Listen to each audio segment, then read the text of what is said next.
All right, the first one, we're going down to Jacksonville for the world's largest outdoor cocktail party. What it is. That's what it's called. I love it. Just like it's called the Red River Shootout. I know Georgia gets up for this game. They're going to get up for it every year. But how dangerous is this Florida team with all that's gone on?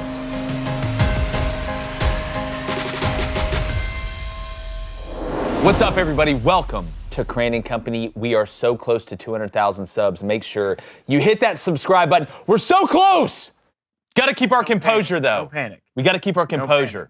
All right, it's Wednesday. You stop panicking? Hey, I'm not. Stop Okay. panicking, David. Just checking. Everything is fine. You know what day it is. It's Wednesday. All right, so we're making our picks. And I don't want to hear anybody complaining about the slate. All right, I'm tired of hearing it. We're Who's in week doing what? that? We're in Who's week, doing that? Wait, I don't know, but we're going to find I'm on them. All right, get on them.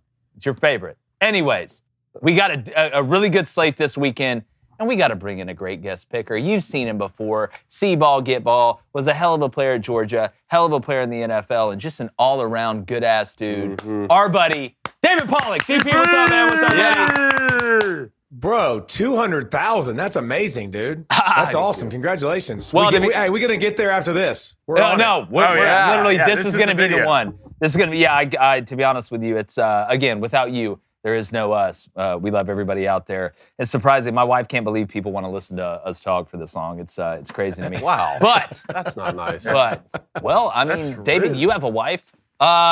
Speaking of David, She loves it. I know, my wife loves me too, but let's Good be God. honest. Go ahead. Go to DP. Former Michigan quarterback David Cohn to my left, former Western State Colorado wide receiver Blaine Crain to my right. DP, we got some good matchups. I want to get in. There's some tasty ones. There's some tasty ones on the menu this weekend. And we've had football all week. It's amazing. I love this time of year. The first one, we're going down to Jacksonville for the world's largest outdoor cocktail party. What it is. That's what it's called. love it. Just like it's called I the Red love River Shootout, right? Like these are what these things are called. Words matter. Blaine, the line on this one and the total. Right now, the game, obviously, this is going to be at the cocktail party, so we're going to split when it comes to fan bases. It opened at -7.5 Georgia, and right now it is sitting -7.5 Georgia. Over-under sitting at 50.5. Money line for Florida going off at +210. DP, obviously, most people are going to be picking Georgia here. Florida doesn't have their head coach anymore. We haven't seen, a crazy wave of opt-outs for Florida. DJ Lagway says, I'm a Florida Gator, this, that, and the other. He's going to play. Well, how dangerous is a Florida team that even though this is a rivalry game, we know it matters a lot to each fan base. It almost feels like they're playing a little bit with house money here, which can make a team, somewhat more dangerous, and they can break tendency a lot once that head coach is gone. Seems to take some of the pressure off. How, I know Georgia gets up for this game. They're going to get up for it every year, but how dangerous is this Florida team with all that's gone on?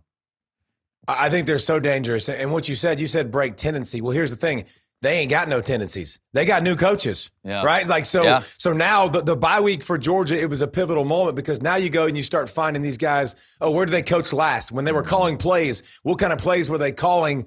And you got to get as much data as you can. So I think that Florida, the pressure's off. Obviously, the fan base is going to be reinvigorated for the time being because this is what they wanted. They wanted change, right? So they got change. And listen, we've also seen plenty of opportunities where you see guys step in and they do a great job and they get the job out of nowhere, like guys you haven't heard of. So I think you're trying to go now earn this job, these Florida coaches.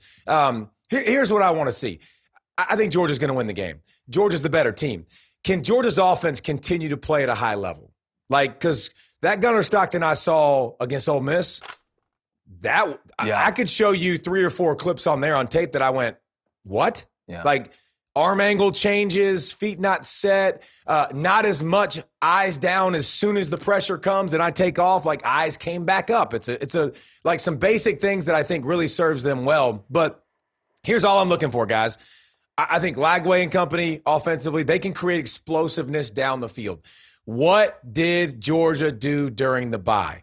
Because Georgia's defense, as constructed, as ran, is not good enough to go make damage. Yeah. It's not good enough to go win a national championship, to win the SEC.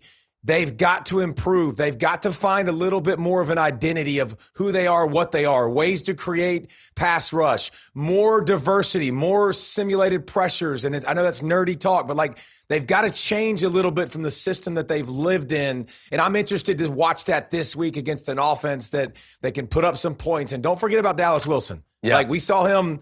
Yeah, like that's the name to know out wide against Georgia's corners. That dude's a freak of leak. Well, Cone, and again, I'll go ahead and tell you, I'm going to take Georgia to win this game. I'm nervous betting that spread, the 7.5. But what I can't get out of my mind, if I'm Florida, I am taking more shots than a drunk at a bar at 11 o'clock down the field. Because go back and watch the Tennessee game.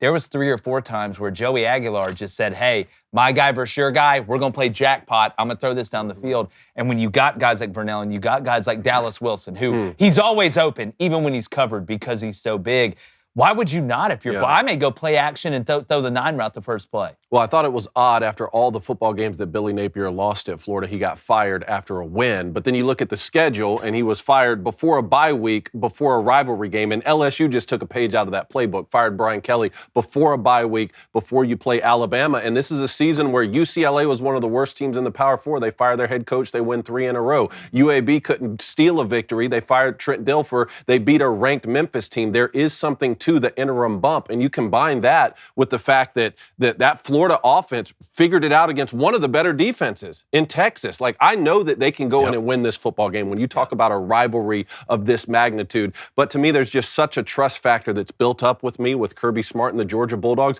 doing it in a very different way than they did when they were back-to-back national champions. But I still really like the way this team runs the football, first and foremost. And I like this gamer nature of Gunnar Stockton that David Pollack was talking about. I'll take the Bulldogs. Blaine, Georgia has shown us they can win shootouts.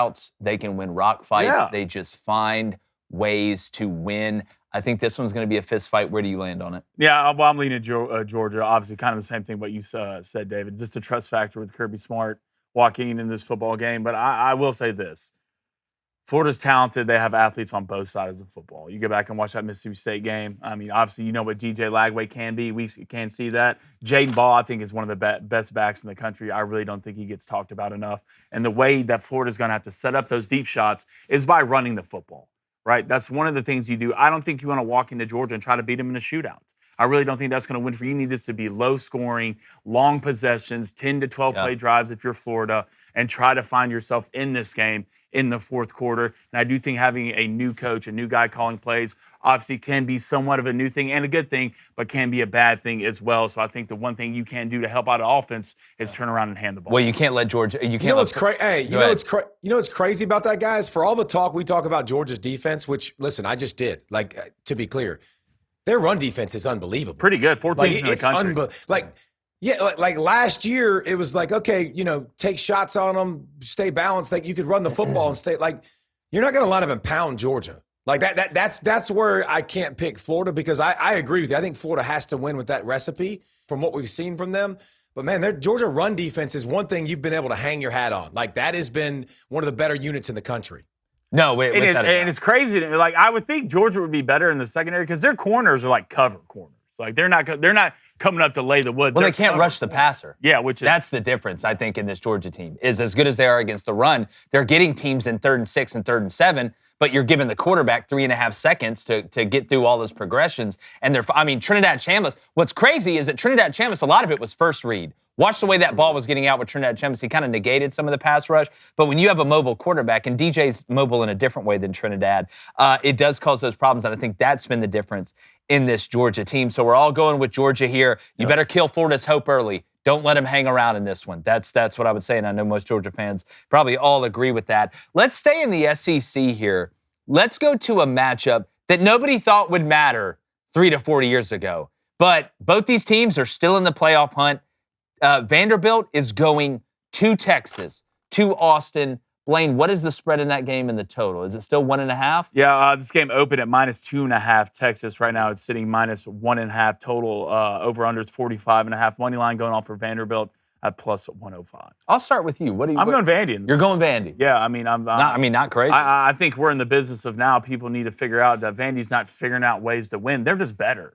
than most of the teams that they're playing on Saturday. And with Diego Pavia, you want to talk about a guy who's going to make a lot of money this year, it's going to be Clark Lee, whether that's staying at Vanderbilt and holding other teams hostage or going somewhere else and getting a better job. I just don't trust Arch Manning. I get it. They looked a little bit better, obviously, coming back with that win. But there's a trust factor with Diego Pavia and the way that Clark Lee has built this team. They are talented enough to win. I know this game's at Texas. Quarterback trust factor to me, give me Diego Pavia and Vandy. Starting a podcast can feel overwhelming. You got script, setup, filming schedule, logos. I mean, heck, we were trying to figure it all out, still are. But what we did find out is when you're launching something new, your to-do list, well, it grows daily. And finding a tool that both helps and simplifies can be a game changer. And for millions of businesses, that tool is Shopify. Make that noise, Blaine. Cha-ching! A little bit Pretty above good. that. Right there, right? Yeah. Shopify powers millions of businesses worldwide and 10% of all U.S. e-commerce. They're behind everyone from names like Gymshark to that brand new podcast you just discovered like Crain Company that's awesome and you love it so much.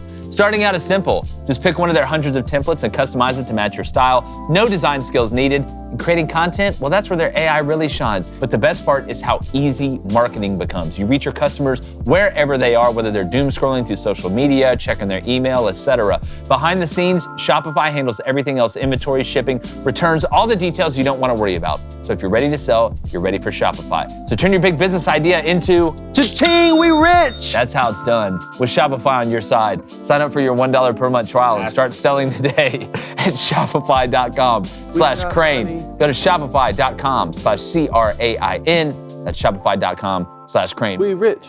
We rich. Well, you know, I see a lot of people, obviously, and I get it, talking about Texas and their offense, and Arch hasn't been what a lot of people thought. I'm looking at the defense and wondering what the hell has happened the past couple weeks. That'd be the biggest thing with me. I know that the Texas offense is a work in progress. Arch is working through some things. It hasn't been super clean. It typically never is for young quarterbacks. But even going back to the Kentucky game, and I realize it's about scoring points. The yardage that Texas gave up in between the 20s to a Kentucky team that's not exactly the Globetrotters on offense is worrisome to me. And then Jeff Lebby and Mississippi State, without Fluff Bothwell, were able to do what they were able to do against Texas and get out to that big lead. Texas was able to come back. I'm going to take Vanderbilt because I don't know if Texas's defense can stop them enough, and Vandy has enough team speed to hold Texas to 27 points or less. I think Texas's defense is a big worry. Yeah, I'm not as worried because I saw what Missouri did to Diego Pavia last week. And if you watch that, the difference in that game versus a lot of games, first of all, like if we're talking about Pavia, like he hadn't thrown for over 100 yards in any of these big games. Yeah. So like he's the catalyst. He's the reason that they're where they're at because of his swag, because of who he is. But like the passing game still, there's still limitations when it comes to his height. When it comes to their system, it's not a passing all over the place. It's a lot of backyard football that he's really, really good at. Well, Missouri had guys that could catch him. Texas has guys that could catch him. That to me is the difference. Like you're going now on the road. Now here's why I can't just pick Texas. I would pull the trigger for Texas. Arch left the game last week with a concussion, and he looked like a boxer that got knocked out. And I don't say that like jokingly. He looked a little bit rattled. So what does that mean for him? And now going to the next game where running is a lot of his deal. Taking shots is a lot of his deal because his offensive line isn't great. I love the connection with Wingo. It got rolling last week. Need to see more of that in this offense. You talk about the Texas defense. Taft is an All-American. He's a baller in the back end. He's out. He had thumb surgery. So you got Arch, your quarterback, and your quarterback on defense both out. So that I would go Texas if I knew Arch was playing and Taft was playing. At home, finally, they haven't been home. Playing on the road is a different animal for everybody almost in the country, except for a couple of teams that somehow are bulletproof. So I think this is a knockdown, drag-out, low-scoring game. Texas has the much better athletes, but the health is on the side of Vandy. Yeah, and again, Vandy's got depth now. That's a little bit of a different thing with Vanderbilt that we're nice to see. Cone, obviously, Texas and Vanderbilt. But can you explain to me the difference between Diego Pavia and Haynes King? Oh, they're not the same person? Like one's just suited I would up. say Haynes a better thrower. You think Haynes is a better thrower? I think they're about the same. I would probably give a little bit of an edge there. I think Pavia's deep ball's better. One talks a lot and one never talks. That's about the only Haynes difference. is mute. Hey, I'm gonna say something. And y'all are gonna be like, what? Did you really just say that? Haynes King is a better athlete. I I don't think that's Haynes crazy. King, you got to Haynes King won the 100-meter dash coming out of high school. Yeah, like this sucker can roll. He just looks like he can't. Like he looks kind of like a. He looks like a golfer. His light pigmentation does not help him. He looks just like Justin if he was. He does. He looks like an old man. He does. Like he's got the receding hairline, but Pavi is more like the guy who shows shows up to the pickup basketball court and he's 70 pounds overweight and just never misses a shot. Well, yeah, he's like the guy who shows up to play the 2 for Gonzaga. Yeah, like he's 5'10", and he wears high socks. Knee-high socks. And he's got goggles, but he just dropped 34 on. Well, I actually think this Vanderbilt team is better than Texas. Certainly a better story. Great for college football. I love it. If it were here in our backyard like it was against Missouri, I would take them. I watched a Texas team get pushed to the brink by Kentucky. Should have lost that game. They didn't. They get pushed to the brink by Mississippi State, down by 17 at 2 different points in the game. Even with Arch out, they come back and win the football game. There's something about that resiliency, and they'll be at home in Austin. I'll take Texas right now. All right. Well, once we get to our playoff projections too, no, they will not be in there though. But no, I'm gonna go with Vandy as well. All right, let's go to the next one. Let's go out to the Big 12. All right, Utah is hosting Cincinnati.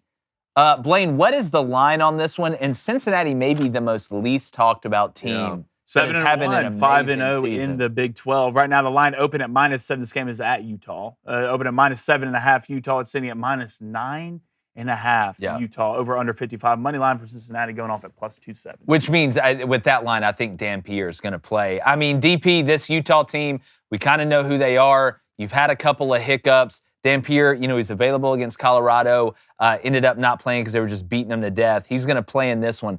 But this Cincinnati team, how good are they? Because a lot of times they're playing in the morning, and they're not one of the top, they're Big Noon isn't going there, Game Day isn't going there. They're playing somebody 11. You look up, and it's like, oh, well, they won again. Yeah, that's kind of the world we live in, right? Like the logos don't always get talked about in different brands, but like, if you've been watching Cincinnati all year long, and we've been talking about Cincinnati for weeks on our show, because not just because they're winning, but because of how they're winning. Cincinnati's tough. Like their offensive line, they pave holes. Yeah. Like they absolutely road grade. They have those big wide zone tracks, and they got a quarterback, Sorsby, who's playing as well as anybody in the country, who's a dynamic dual threat. They can hand the ball off. They can play action. They've got elite speed on the outside. They've got a really, really good athletic tight end. Like the list goes on for this offense, man. Their defense, they got a Don Corleone in the middle, which is fantastic. Yeah. Obviously, I know y'all like that name and that reference. One of the better defensive linemen in the country. A defense that's structured to not. They're going to make you go the length of the field. They're extremely disciplined. I like Cincinnati. I like Cincinnati to win. I've liked them throughout the season. I thought they should have beat Nebraska week 1. They gave that game away with a lot of mistakes and missed opportunities. A drop pick, a fumble that should have been scooped up and scored. But this team, man, just remember Brendan Sorsby and watch this offense, because it's a pain in your arse, because they run the jet read and the power read, and he'll skirt 3 or 4 steps outside the pocket and hand it off. Like it's really, really hard to stop. Utah is a very good defense, a good team, and a heavy favorite. It's because of the brand. They're going on the road. Cincinnati can handle atmospheres on the road. I love the Bearcats. DP, I'm not far from you. I think sometimes people forget how great of a recruiting ground that Cincinnati is in, and just that Midwest area of where they're able to go get guys. If you watch them, they always got guys that can play. Like now the difference is, to Pollack's point, it seems like that offensive line is very, very organized, and they're nasty and they're mean. They're good. I mean, this is a team that made the again, it's a different team, but it's the same school that made the 4-team college football playoff. Yeah, remember that was when they were a group of 5. Yeah. And it was the fertile recruiting grounds you're talking about, which is why they were so attractive to the Big 12, and they scooped them up. And David Pollack, I'm so glad you brought up quarterback Brendan Sorsby, because I was making a list earlier today, and I said if you were to rank order guys who deserve to be talked about more, he would be at the top of that list. He's completing passes at a 65% clip, 20 touchdown throws on the year to 1 interception. That's insane. Another 7 rushing touchdowns on the ground, which lead the team. And they're on a 7-game win streak. Yeah. The only falter, that 3-point loss to Nebraska and Arrowhead to start the year. I'm going to take Cincinnati in the upset pick this week. Look, I love it. I don't think it'd be crazy especially if that gets to 10.5. I will put the rent on Cincinnati to cover that. I think Utah wins a high-scoring game by 4 points. That's what it feels like to me. I think this is going to be a little bit more high scoring than what some people are thinking. I'm going to take Utah. Yeah, I'm taking Utah in this game. I do like the points. I think both these offenses are going to show up, but I do think Dan Good pick, Cone. Makes a couple more plays down the stretch. I think it's close. If it gets to 10.5, I'm absolutely going to hammer. Well, I just wonder if Utah gets down, does Dampier throw it well enough for them to be? That was my one worry with Utah. With Dampier, I liked him coming over from New Mexico. It should, if it turns into, well, now we've got to throw it. I don't know if he can consistently. But even if Bird Ficklin has to play, I mean, well, he took off for, what, a 60-yard touchdown? Yeah, the things they did last week. Like, they got guys. And if Cincinnati wins this game, Scott Satterfield's name is going to start popping up a lot of places. Oh, for sure. Well, we got to start talking college football playoff, legitimately here. All right, let's go to the next one. Speaking of Nebraska, the team that beat Cincinnati, they host USC.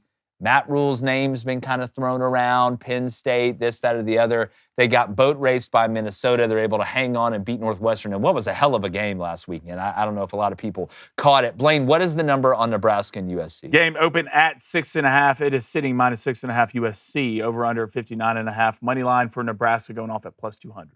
DP, what do you think? I think every time he does that, I have no clue what any of it means at all. But, science and math together. Yeah, I don't know. It's not my strength or specialty. I've been very impressed with USC this year, and I've been impressed with now.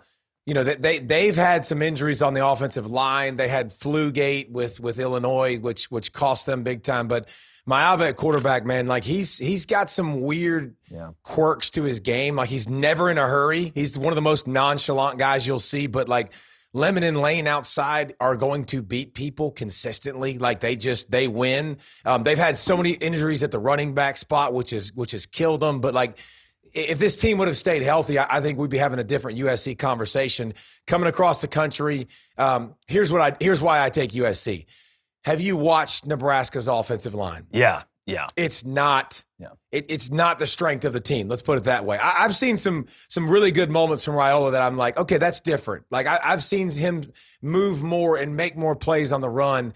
The run game isn't consistent. The pass blocking isn't consistent, and it's not because of Emmett Johnson in the backfield or Raiola throwing the football. It's because of the offensive line. Yeah. And USC's not elite on the defensive side of the ball, but what they do is they're aggressive. They'll make you earn it. They do a good job of getting to the quarterback. They'll create some turnovers. I got USC in this football game, and I've been impressed with USC all year long. And what could have been if they didn't have some injuries and some stuff like everybody else does. But I think it's a great football team. Cone, what do you think? Nebraska, USC? I think this game being in Lincoln makes it a lot more interesting to me because USC has not played well on the road, went to Illinois and lost. They went to Notre Dame and lost. Now, remember, they had a lead with 4 minutes left in the third against Notre Dame, lost that game by double digits, but I just keep going back to what they did to Michigan. Granted, that was in the Coliseum in Los Angeles, but a dominant victory on both sides of the football. So mentally, I just keep seeing what USC is capable of. Can they get that to translate on the road and travel? Because they're going to go to Nebraska, then everything else is home games until the game at Oregon, which could be really interesting when we start talking about college football playoff and who's in and who's backs against the wall. Give me USC on the road this weekend. Good Ranchers is challenging families everywhere to get back to the table at least once a week, every week between now and Thanksgiving. That's a great fake carving you're doing over there, that improv. This is one sponsor. I wish I had their product right here. Yeah, they're even doing weekly giveaways for a free holiday ham to help encourage people to gather and connect with others around the table. Now, to enter to win, all you have to do is share a photo of your gathering every Thursday night on your Instagram story. Use the hashtag #BackToTheTable and make sure you tag @GoodRanchers. And if gathering once a week feels impossible, well, Good Ranchers can help. Their high-quality, 100% American meat is delivered right to your door, pre-portioned and triple trimmed, so you spend less time prepping and more time with the people you love. Again, nothing touches the grill or the oven or the stovetop at our house if it's meat, if it's not Good Ranchers. And when you subscribe to any Good Ranchers box today and you use code BOOSTER, you get your pick of free meat for life. That's right, not just your first box, it's for life. So hit up GoodRanchers.com, use code BOOSTER for that $40 off plus free meat for life. GoodRanchers.com. Let's get back to the table. I have a rule when it comes to Lincoln Riley coach teams. If you are even from a physical nature or worse than the Lincoln Riley coach team, I'm going to take Lincoln Riley every single time. I don't think Nebraska is going to be able to line up and out-physical USC. I don't think on the defensive line they're that great either, to be honest. And I think USC's run game, even though they've had the injuries, has showed up when they've needed it to. And we know Lincoln's offense is built off of that play action, off the gap scheme runs, the power pass, and all that stuff. You go back and watch Oklahoma, they murdered people off play action, off gap scheme, power counter, things like that. I just think this USC team, while they're not overtly physical, they are as physical or more physical than what Nebraska is. I like USC to win it, and I wouldn't be shocked if they cover it. Everybody's going USC, huh? So everybody's going USC. So are you. Do it. So are you. Ah, God. Save the graphic. I will say Drop this. them. I will say this. No marbles. Jade No Maava marbles. is like Jade Maava is like a waiter when you're out to eat that's in no hurry, and it low key pisses you off. But the food's great. Yeah. The wine's good. Of all the analogies, it's just like you wish he was in a hurry, but low key's doing a good job. That's what I like. Jade Maava, like if you watch him weekend, he's going to be a player. Yeah. He already is, but the future's bright for this kid. But look, traveling across the country sucks. And look, USC hasn't been good on the road. Shout out Will Compton in Nebraska. Give me the boys. This is a game that's going to get Matt Rule hired at Penn State. Okay. Who's guarding Mekhi Lemon? That's just we're gonna put some. What four guys are? I don't know. I don't know if the CIA could guard Mekhi Lemon if they tried on the outside there. All right, so you're going Nebraska. Let's go, baby. The fans need it. They deserve it. All right. Nebraska fans got so excited for a split second until he said this will be the game that gets him hired at Penn For sure. State. No, Blaine has a way of that. Blaine will give you the carrot and the stick at the same time. I like It's amazing. complimenting and insulting. Yeah, it's amazing. All right. Biggest one of the weekends. Come on. Going up to Knoxville. Yeah. Not far from where we're at here in Nashville. Tennessee is hosting Oklahoma. And I think David Pollack, came up with coined a term I've never heard before, and I think it's 100% accurate. We have play-in games. This is a play-out game because if you lose it, you're out of the college football playoff. But if you win it, when you look at these schedules the rest of the way, there ain't no guarantees you're making the college football playoff. So it is truly a play-out game. Blaine, what is the line? Yeah. What is the total? Don't screw this up. This game is at Tennessee. It opened -3.5 Tennessee. Over under at 56.5. Money line going off for Oklahoma at +135. Money line means Oklahoma wins the game. David Pollack. Wow, that's really nice of you to add. Trying to help him out. Add that on in the end. David, I appreciate that. Coney, I want to start with you. Okay, start with me. I picked Oklahoma to win this game on the road in our preseason predictions, and I no longer feel that way. Now, I understand that Tennessee doesn't have a great win so far, right? Actually, what was most impressive is watching them be a field goal away from beating Georgia. But there is something to the battle-tested nature of this team, going and playing tough games at Mississippi State, going and playing some other tough games throughout the season. And I watched that Oklahoma team against Ole Miss, and I've watched them the last few weeks. I watched them in Red River when Mateer threw 3 interceptions. I like this Tennessee. Beat Michigan. That was a different time. That was at a time when I still thought like that was not just a college football playoff pick. I thought that's a team that could win this league, right? And maybe get a first 4 bye.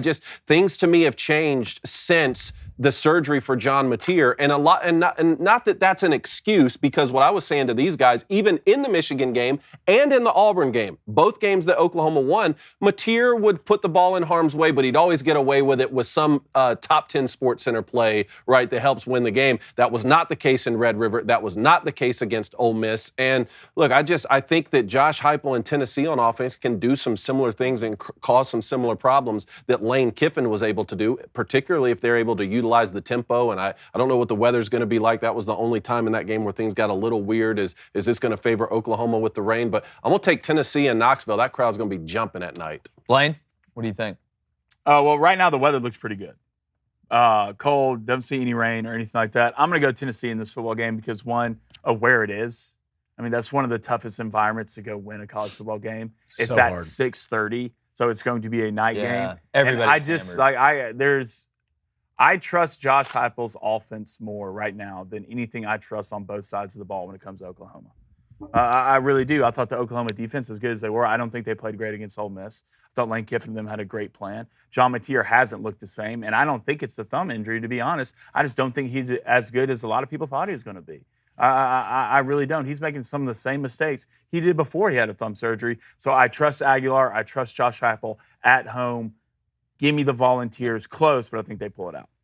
All right, I'll go, and then DP, you can go last to send us off. Mateer has not played. I mean, he's missing all over the place. I mean, there were some throws last week against Ole Miss where he had guys wide open at home that he wasn't able to hit. But I think it's not just that Mateer is missing; it's their offensive line is so bad. They can't get into a rhythm on offense, and I think Blaylock's a good back. I think Xavier Robinson's a pretty good back. But for the last 2 years now, Bill Bedenbaugh's offensive lines have been really, really bad. I know there was some turnover and this, that, or the other, but there is no rhythm. It feels like at this point, Arbuckle is just calling plays to call plays. There's no story that's being told. There's no identity. And it feels like John Mateer, the weight of the world is on this man because he has to be really the run game and the pass game and the improviser and all this. And it seems to be catching up with them. Where I like Tennessee in this game is the way they get the ball out quick to negate R. Mason Thomas and this pass rush that Oklahoma has. And while I think Oklahoma is good in the back end, I don't think they're elite enough to be able to mask what Tennessee does on offense, to Blaine's point. And Brazel is just a beast down the field. Mm-hmm. Everything is built from down the field up. I know Hype wants to run the ball. They've run the ball pretty well. I don't think they'll be great against Oklahoma running it. I actually like the under in this game, but it's Oklahoma's offensive line. And I know Tennessee's defensive line, DP, isn't great. And the injury bug has riddled them throughout the season. But at home, you find that extra juice. I like Tennessee in this one. Well, you talk about Oklahoma's offensive line. Like, they're starting 2 freshmen. Yeah. Yep. Like, you got a freshman right tackle, freshman left tackle. Like, yep. Going to one of the toughest atmospheres in the country, that's not a good recipe for success. Let's handle the Mateer thing. Actually, let's start with Coney's first point. Are you giving Coney credit? How about just an elimination game? We've been saying that for years. We don't have to say play out. It's just an elimination game. Whoever loses this game is out of the playoffs. Tomato. We like coining terms here. Yeah, tomato, tomato. Okay, we enjoy coins. Okay, so play out, elimination, whatever. But, like, here's the problem. Going into the Ole Miss game, I talked about Oklahoma, and I talked about their defense, but I also talked about who they had played to this point. Like, Texas's offense, who we thought was good, not. LSU's offense, South Carolina's offense, which is not good. Florida's offense, which is not good. Clemson's offense, which is not good. Kent State and all the other litany of guys. You saw it last week. Oklahoma's defense in the back end is where they're vulnerable. They're vulnerable. Josh Heupel is the best at it. Spread you out, throw the football, throw it deep. You want to get aggressive intervals? You want to play on an island? On your dome, on your lid, right? Like, and it's going to consistently work. I think that Oklahoma, there's 2 things about Mateer and this offense. 2 things about Mateer and this offense that's driving me nuts. Mateer, not the thumb. I can tell the ball's not coming off the same. The decision-making has to be better. Satania on the 4th and 5. He's freaking open. Throw him the football. Yep. Like, don't try to make the home run play. That's driving me nuts. But how about Arbuckle? Like, I want to put some blame on him as well, because here's the thing. Can you run it? Xavier rushes for 100 yards in 9 carries, over 100 yards. You never gave it to him in back-to-back plays.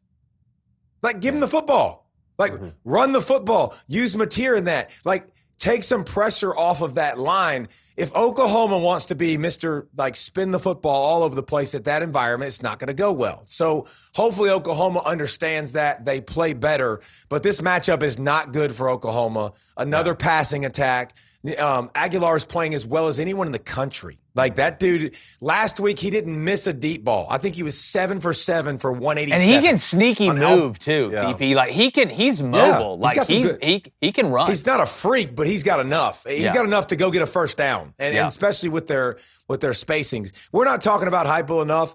I have been blown away at Heupel's ability this year to change what he's always been and to start incorporating new concepts, new ways to throw the football, not just spread you out, half-field reads. He's done a really good job evolving this season. He deserves a lot of credit. Well, it seemed like there for a couple of years, Tennessee was now screen slant or vertical. Yeah. Now screen slant or vertical. Those are one of the threes you're going to get. I want to bring up one point since David Pollack brought up Oklahoma's win over Michigan. Remember, the Wolverines right now are 6-2 with games against Purdue, Northwestern, and Maryland before you'll host the Buckeyes. Obviously, they've been in a situation for weeks now where they have to win out. But what's really interesting is if you find yourself going 10-2 there, there's some Michigan fans who are probably pulling for Oklahoma hard this weekend to beat Tennessee because that makes that loss look better. Remember, that's an out-of-conference loss, right? So that doesn't even affect them in the Big Ten standings. But then also there's a part that's like, hey, maybe Oklahoma goes ahead and pick up that third loss so the head-to-head's not triggered should Michigan find themselves in that scenario. No, and again, it's Dude, that's how your whole high school, that's how your whole Saturday should be, guys. Yeah. Like, you literally should root, whoever your team is, you're rooting whoever's in the rankings above to just lose. That's exactly You should sit on the couch and be like, screw them, screw them, screw them. I want them to lose because I want my guys to go in the playoffs. That's exactly how fans should do it. Yeah. 100%. David, appreciate you joining us as usual, man. You're one of the best in the business. Tell everybody where they can find your pod. It's fantastic stuff. If you like our show, you're going to love his as well. Tell everybody where they can find it. C-Ball, Get Ball, you can find it on all the different platforms. I don't have 200 subs. I can promise you that. We are way below you guys. We are like an 18th of you guys, but C-Ball, Get Ball, it's the name, and you can find us on YouTube. You can find us on all the different platforms, but just unfiltered. We don't have any biases. We're just going to talk football because we flipping love it. That's exactly right, and that's the way it should be. David Pollack, you're the man. Thank you. Appreciate everybody out there joining us. Make sure you're subscribed. Make sure you're locked into Crain & Company for all the content going forward, and like the chances of me not being excited about this slate. Hell, I'm excited about the midweek games. We're gone.